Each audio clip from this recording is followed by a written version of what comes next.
what does it say about the kind of season that you've had that you get mentioned with UConn greats? I mean, I was just talking to my dad the other day. I told him at the beginning of the year, if you told me that all of that would happen, I would think you're crazy. Like, I would never believe you. I feel like all of those recognitions, awards are really nice, and they're proof of like hard work over the years and belief in myself. And huge props go to my team for all of that. I feel like they've made me better through every day, every practice, and that just shows, you know, how good my team is and how good teammates I have. But I mean, of course, I would be nowhere without Morgan, CD, Jamel, and Coach. I feel like they never gave up on me, and this award is definitely, I would dedicate it to them because they could have given up on me a lot of times, I will tell you. So, and they never did, and they believed in me. So just a proof of hard work and belief from my teammates and my coaches. Why could they have given up on you? Because I was uncoachable. I was, ever since I came here, I was very uncoachable. I still wouldn't say I'm the most coachable right now, but to see my growth and how far I've come, it means a lot, and I'm so thankful to them for never, you know, giving up on me. A lot of ups and downs, a lot of unexpected things coming my way that I never thought.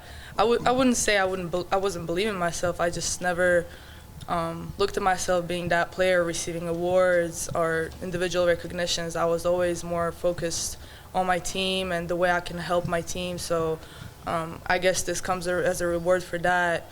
And I'm just glad, you know, a lot of players on this team could have been also recognized as Defensive Players of the Year this year. Aubrey, Aaliyah, Dorka, Lou with her charges, like everybody could have been recognized. So it just shows how good of our defense is and how much pride we take into it. So I'm thankful for being recognized in a field of basketball that I love the most, which is defense. It means a lot. Timeout that you have broken, you know, Sue Bird's record and just the crowd's reaction to it. I mean, it was a special moment. Obviously, coming into the game, I kind of knew I was going to break it. So I think I was kind of overwhelmed, a little, you know, overthinking, just a lot of stuff on my mind. I tried my best possible to, like, kind of cancel all that and just focus on the game. But it got to me. The emotions got to me. I missed 3 wide open layups that game. But it was a special moment, and, you know, to have my teammates congratulate me and be happy for me, and the crowd cheering for me, you know, the people that have been supporting me for 3 years now on my team, it's just, it's amazing to do it in Gamble, and I'm glad I did it in Gamble. And to have Sue, you know, on Instagram congratulate you and just to get that support from her as well, what does that mean? Oh, it meant a lot. She actually, she called me, she FaceTimed me the day after I broke her record, and I don't usually answer unknown FaceTime calls ever, so she was lucky that I answered it. I don't ever answer. It was crazy. This was probably the first or second one I've ever answered in my life.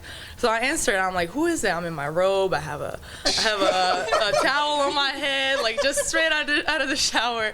And I answered, and it's Sue Bird sunbathing somewhere tropical. And I'm like, wow, this is crazy.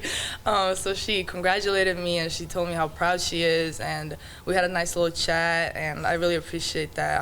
I told her I respect you so much, now even more after what I've done, because I know how hard it is, and I know how much it takes. She knows too. So just having her do that was very special and means a lot. It was hard for me to choose whether I would come here and pursue my education and play on another continent, basically, or stay in Europe closer to family, you know, start making some money playing basketball over there. It definitely had its ups and downs both ways, but eventually what really, really, you know, made me come here is just UConn. Like, there's no way around it.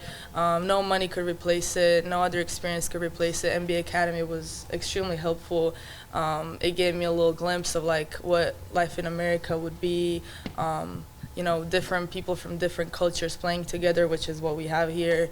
But ultimately, the thing that made me come here is UConn itself and Coach Ariema, and there's nothing else in the history and the culture of this place.